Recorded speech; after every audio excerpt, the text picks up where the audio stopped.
Então, a gente vai falar sobre um assunto hoje muito interessante, né, que é importante para todos. E queria, antes de começar aqui a apresentação e passar a palavra para o Davizinho, falar sobre alguns números, né, que a gente tem de mercado, que são, por exemplo, investimento global em cybersecurity, são dados do Gartner de 2021, onde as empresas vão investir mais de 150 bilhões em cybersecurity em 2021. Um dado importante, mostrando aí a importância e a preocupação de todas as empresas com essa parte de segurança. Né? Uma outra pesquisa do Gartner, em 2021, que consta do CIO Agenda, com mais de 2 mil CIOs, responderam que 62% vão aumentar o investimento em segurança da informação nos próximos 3 anos. Né? E um outro dado muito interessante, isso aqui até é um dado público que eu retirei do Centro de Estudos de Resposta de Tratamento de Incidentes de Segurança no Brasil, que é a CERT-BR, que hoje, até hoje, em 2020, né, todo 2020, foram mais de 665 mil incidentes reportados, né? Imagina os que não foram reportados. Então, é um assunto muito interessante e, para começar o nosso evento aqui, eu gostaria que vocês me ajudassem respondendo uma pesquisa. Por favor, participem respondendo um dado muito importante para a gente. Vamos lá, pessoal, por favor. Então, em relação à segurança do data center, como a sua empresa contém violações de rede em seu data center? Falha de perímetro, VLANs tradicionais ou microsegmentação? Deixa mais 15 segundinhos aí.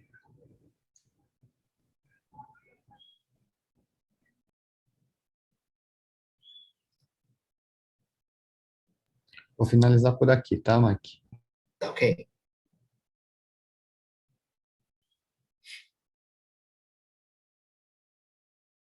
Maioria hoje, como 75%, continua utilizando firewall de perímetro, mas a gente vê aqui um crescimento de microsegmentação e, claro, existe também localidades que continuam com VLANs, né? Apenas VLANs. Vamos para o segundo poll aqui. Deixa eu compartilhar aqui. Em relação à visibilidade, seu sistema de segurança tem boa visibilidade do tráfego leste-oeste dentro do data center? Sim ou não? Resposta bem objetiva. Deixando aqui mais alguns segundinhos aqui.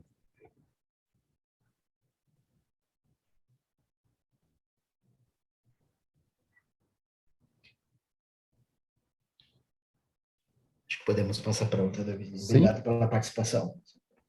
Então, a maioria aqui do pessoal respondeu que sim, então acredito que a maioria do pessoal que já tem NSX na rede ou está utilizando o VRNI ou alguma coisa assim para auxiliar na visibilidade do data center. E vamos para o terceiro pool aqui, que é qual desses desafios a sua empresa tem hoje, né? Falta de controles internos, proteger aplicações e dados distribuídos, dificuldade para achar pontos cegos e mudanças constantes nas aplicações que dificultam ações de segurança, né? Então, grande maioria aqui, o maior desafio é proteger aplicações e dados distribuídos, né? Por enquanto é quem está ganhando, deixar mais alguns segundinhos aqui.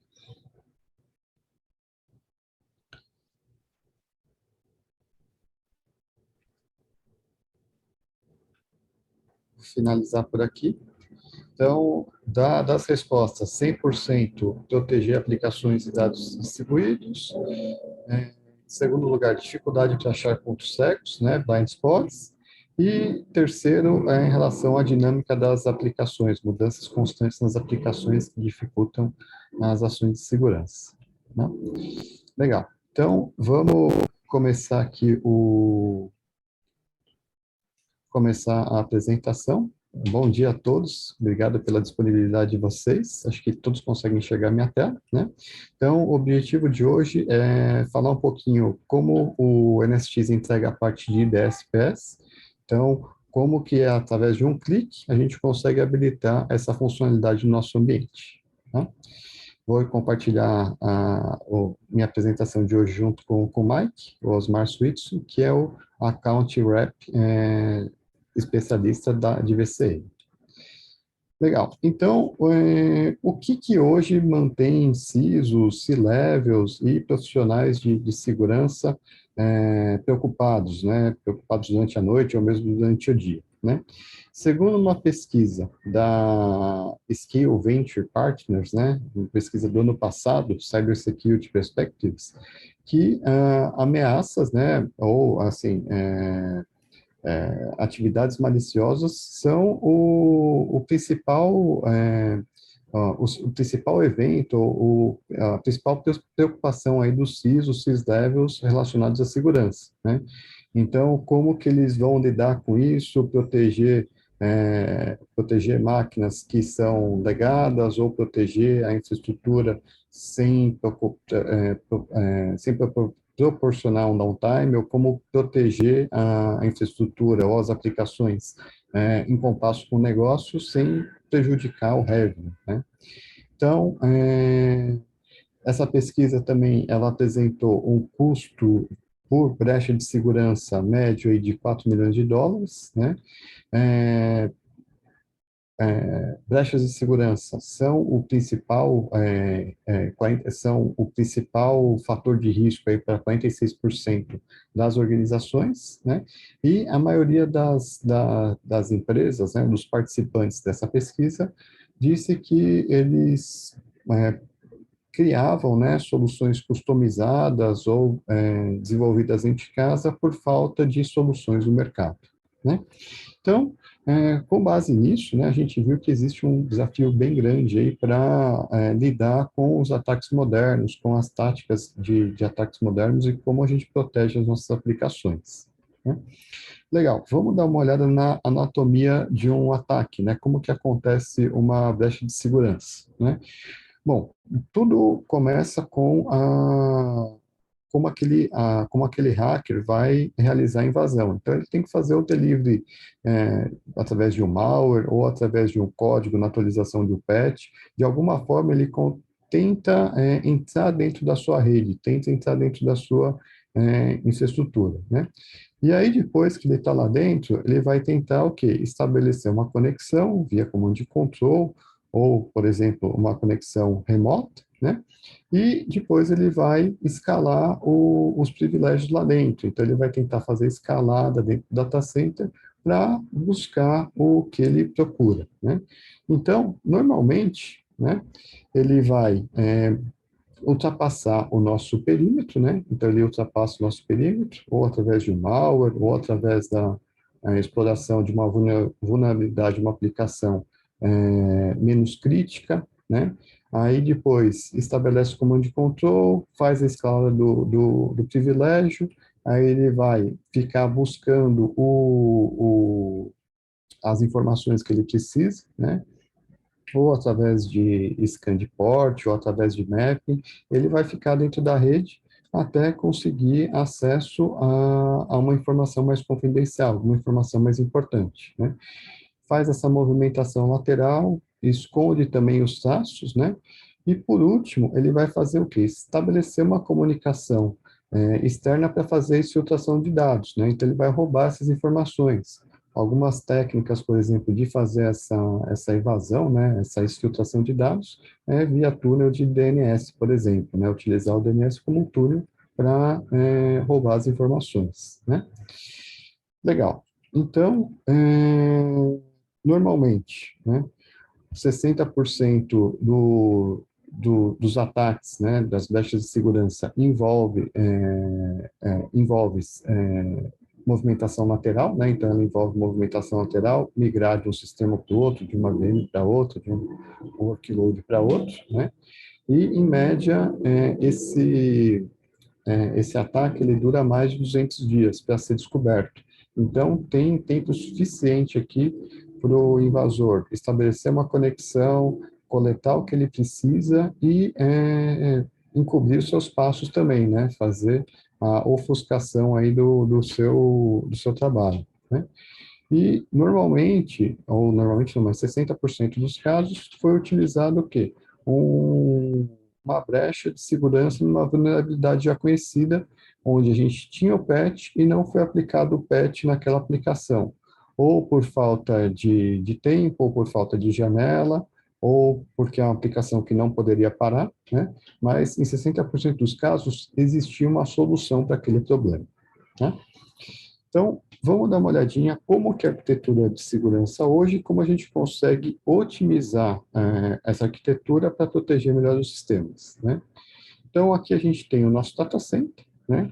Onde a gente tem os nossos servidores, tem aqui toda a parte de Firewall, IDS, PS e Analytics, e todo esse tráfego hoje, ele é centralizado, o que significa a gente tem que mandar o tráfego lá do servidor para uma solução centralizada para poder proteger a comunicação, né?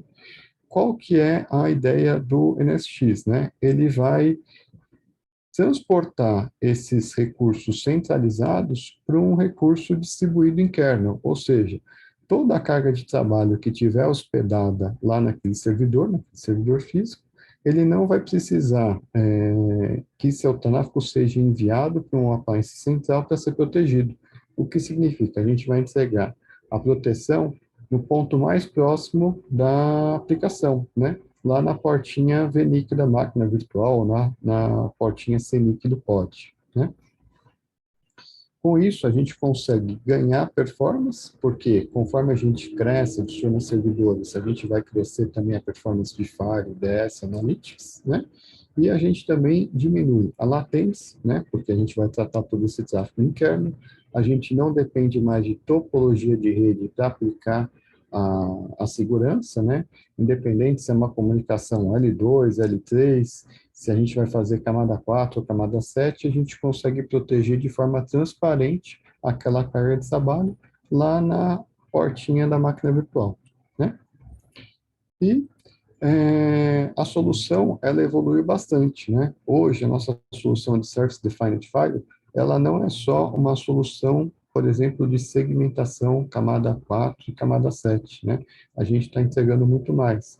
Então, a gente vai entregar também toda a parte de IDS e PS, de forma distribuída, e agora a gente está adicionando também a parte de anti-malware, né? Então, falando um pouquinho do que a gente está entregando hoje, o NSX vai entregar toda a parte de firewall, camada 4, camada 7, firewall de contexto por usuário também, firewall de identidade. A gente faz a parte de URL filtering também, FQDN filtering. Recentemente, com a aquisição da Lastline, a gente está entregando também toda a parte de Sandbox, NTA, que é Network Traffic Analysis, e NDR, que é Network Defense Response, Detect Response, que vai correlacionar os eventos e a gente vai poder mapear isso com o framework do MIT, né, de táticas e techniques. Isso para o mundo de máquina virtual, bare metal ou container, né? Bom, vamos dar uma olhadinha quais são os passos para implementar o Service Defined Firewall, né? Então, o primeiro passo, que é a parte de segmentação de camada 2 a camada 7, já está bem concreto do mercado. A gente tem vários casos de uso, vários clientes que utilizam NSX como segmentação, né? É um caso bastante maduro e bastante robusto, né? Hoje, na apresentação de hoje, a gente vai focar aqui no Step 2, que é como a gente entrega toda a parte de IDS e PS, como a gente aplica assinaturas baseado no comportamento anômalo para proteger aquela infraestrutura, né? E, recentemente, após a compra da Lastline, a gente está entregando também toda a parte da NTA, né? Network Traffic Analysis, NDE, Network Detect Response, e Anti-Malware, né? Isso através do Lastline, entregando aí uma solução completa, fim a fim, para a parte de segurança.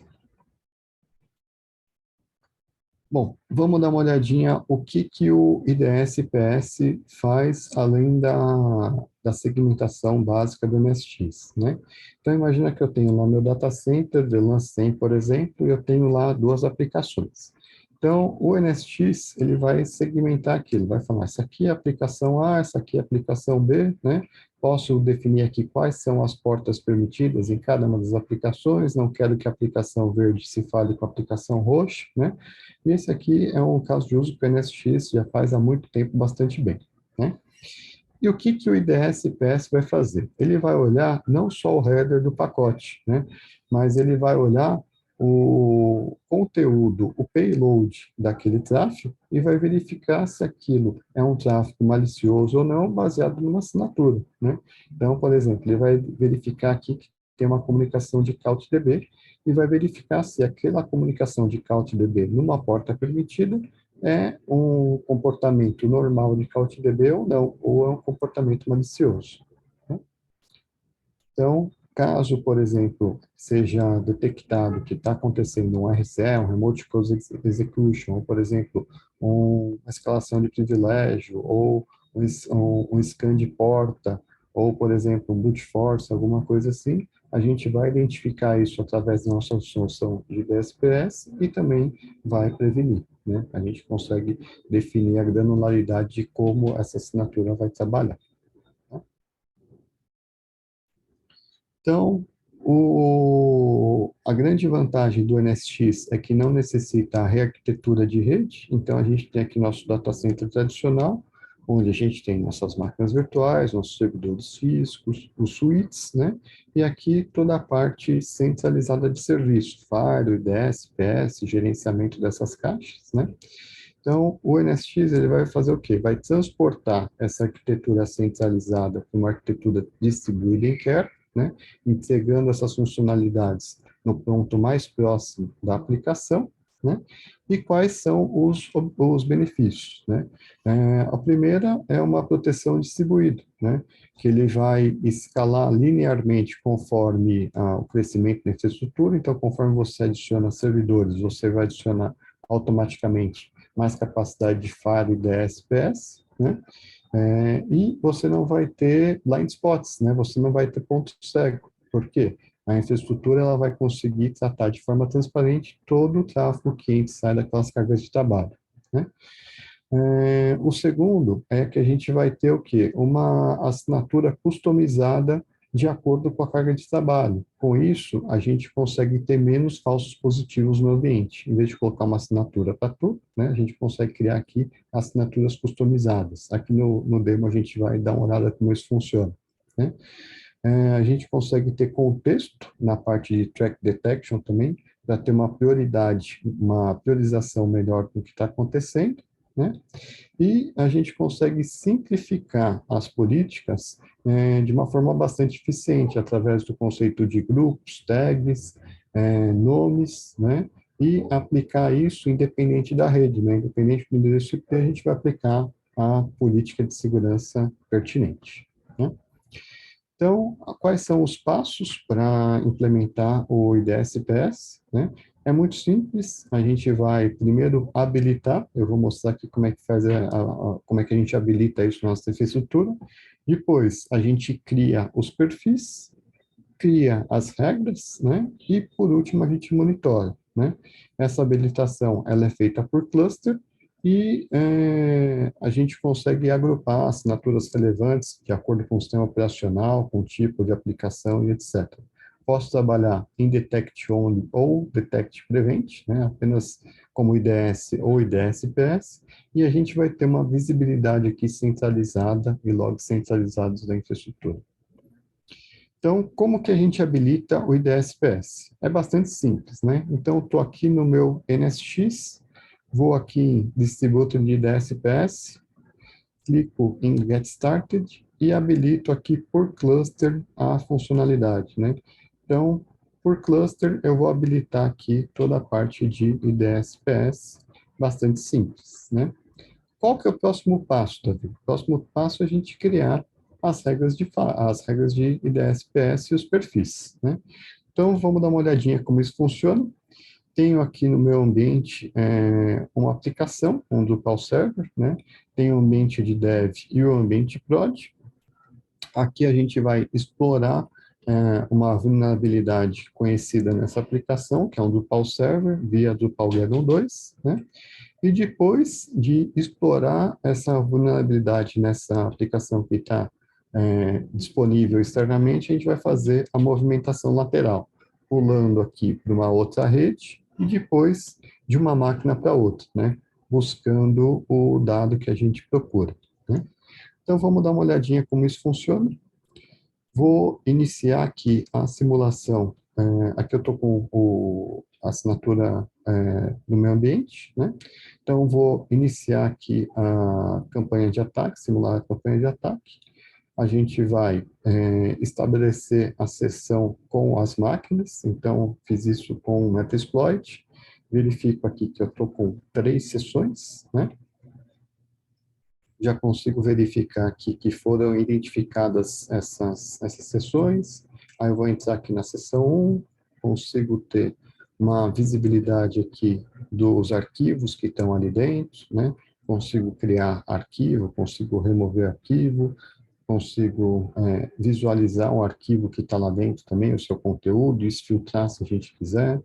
Vou pular para uma outra máquina aqui, que está na seção 2. Aqui a gente está em CouchDB, né? Uma aplicaçãozinha de CouchDB. Consigo verificar os arquivos lá dentro também. Vou pular para a última maquininha aqui, né? É outra maquininha com CouchDB. E agora eu vou sair das sessões. Vamos dar uma olhadinha o que ele identificou aqui.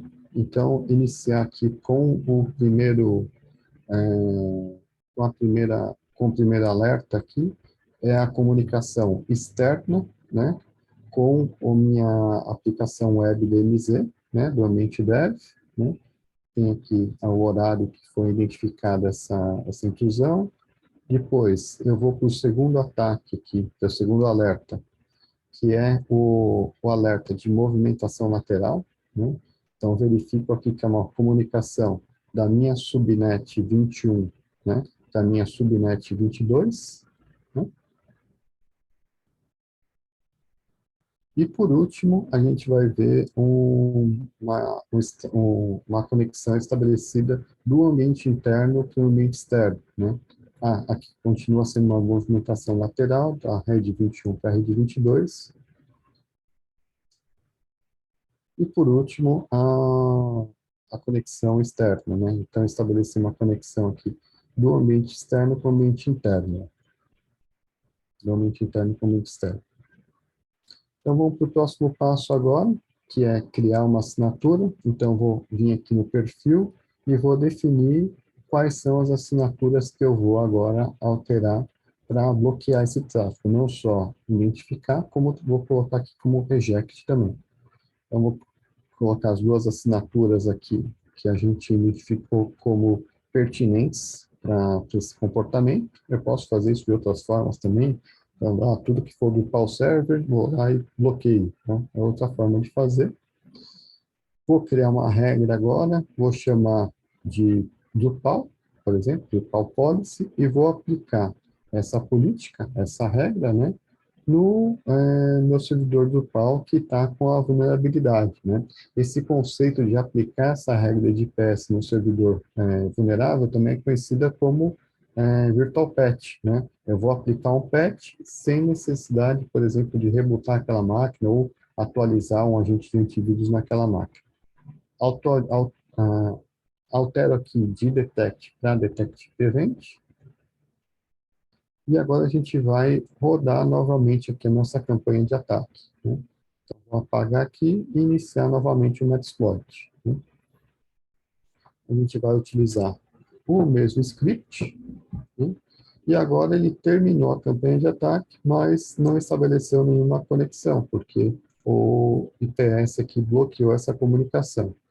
Então, se eu der um refresh aqui, eu consigo verificar que agora a gente vai ter um verdinho ali, que vai ser o histórico de eventos prevenidos, né? Então, tem aqui a origem, o destino, o IP externo e o IP interno, né? E eu consigo verificar aqui os ataques que foram prevenidos, né? Novamente aqui, IP externo e IP interno. Então, aqui um demo bem simples, aqui bem objetivo da nossa solução, né? Casos de uso do IDS-PS, né? Então, detectar e prevenir movimentação lateral, né? Bloqueando aí vulnerabilidades conhecidas e utilizar assinaturas, né? Detecção de assinaturas, anomalias e verificação de protocolo. O conceito de Virtual Patch, que permite proteger aquela carga de trabalho sem necessidade de realmente aplicar um patch naquele sistema operacional ou rebootar, né? Minimizando o downtime e o barulho, né? O conceito de Virtual Zones, eu posso criar aqui zonas, aplicação 1, aplicação 2, dev, prod, RH, etc., sem necessidade de fazer uma reengenharia ou um redesign da rede, né? E atender também conceitos de RIPA, SOX, PCI, etc., ou LGPD, etc., ou qualquer outra que seja o compliance necessário, né? E, claro, eliminar os pontos cegos da infraestrutura, né? Então, alguns benefícios da nossa solução de DSPS: crescimento elástico, né? E scale out, né? O crescimento cresça conforme necessidade, né? Conforme a infraestrutura cresce, as aplicações crescem, a gente adiciona mais servidores, a solução vai crescer junto, né? Então, conforme eu cresço a aplicação, a gente vai crescer automaticamente a parte firewall e DSPS. A arquitetura ela é bastante simplificada, a gente não precisa realizar uma alteração de endereçamento IP para implementar uma solução de DSPS, basicamente é um checkbox, né? A simplicidade operacional é bastante grande também, e a gente vai utilizar o quê? O recurso computacional que já está lá disponível, né? A gente não vai, por exemplo, necessitar aumentar lá uma quantidade enorme de memória para entregar essa parte de DSPS, né? Nem de CPU. Então, para finalizar, eu gostaria de chamar todos aí para o nosso próximo Power Block, né? Que vai ser no dia 10 de dezembro, e vai ser superando as 4 barreiras à segmentação de rede, né? Gostaria de agradecer a todos pela disponibilidade no PowerBox de hoje, e vou abrir para perguntas agora, se alguém quiser fazer alguma pergunta, né? Algum comentário, Mike? Não, caso alguém queira fazer alguma pergunta, por favor, envie pelo Q&A. Legal. Uma pergunta que surgiu aqui é: Davi, a partir de qual versão do NSX a gente tem IDS e PS, né? Então, a partir da versão 3.1, que é a versão que está GA já, né? E a gente consegue adicionar essa funcionalidade nas versões de NSX Data Center, né? A partir da Advanced, né? Então, a Advanced de Enterprise Plus a gente consegue adicionar o serviço de DSPS, que é uma assinatura, né? E a gente tem também opções para oferta de NSX Firewall apenas que tem essa solução de DSPS. Então, para os clientes que não precisam, por exemplo, do overlay do NSX, precisa só da parte de segurança, a gente tem uma oferta também que permite a entrega apenas de Firewall e DSPS. Tá?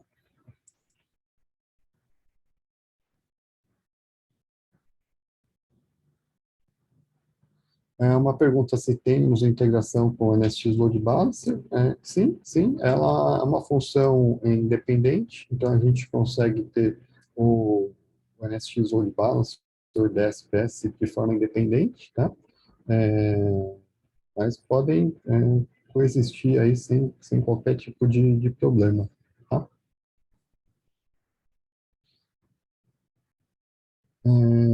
Uma outra pergunta que surge aqui: qual que é a frequência de atualização das assinaturas? Então, hoje ela está em 15 dias, né? E quando tem uma assinatura, um zero day, alguma coisa assim, ela pode ser que a gente tenha uma assinatura mais atual. E a gente está prevendo aí para as próximas versões do NSX, né? assinaturas abaixo, com atualização de assinaturas abaixo de 2 horas, tá? Então, vai ser bem mais rápido aí a atualização dessas assinaturas.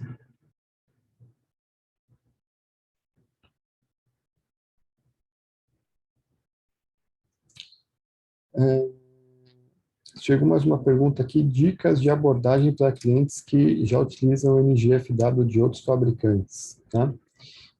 Legal. Basicamente, você pode continuar com o NGFW de outros fabricantes lá no perímetro, né? E a gente vai começar a proteger o leste-oeste, né? Então, a gente pode até, de certa forma, copiar as regras que estão lá e passar as regras para dentro ou criar novas regras, né? Então, a gente consegue criar regras que antes uma solução de NGFW não conseguiria. Por exemplo, tenho lá uma subnet 172.16.10, né? E eu quero proteger, por exemplo, 2 máquinas que estão lá que não se comuniquem, né? Então, a gente pode criar regras ali que uma solução de NSGFW normal não seria possível, né? Normalmente, o pessoal começa utilizando com a parte de IDS, apenas para detectar o que está acontecendo lá, e depois, uma coisa que a maioria dos clientes aborda também é a parte de virtual patching, né? Então, vou criar ali regras de virtual patching para proteger a minha aplicação, sem necessidade de aplicar o patch do sistema operacional, alterar, por exemplo, alguma regra de falha ou alguma coisa assim.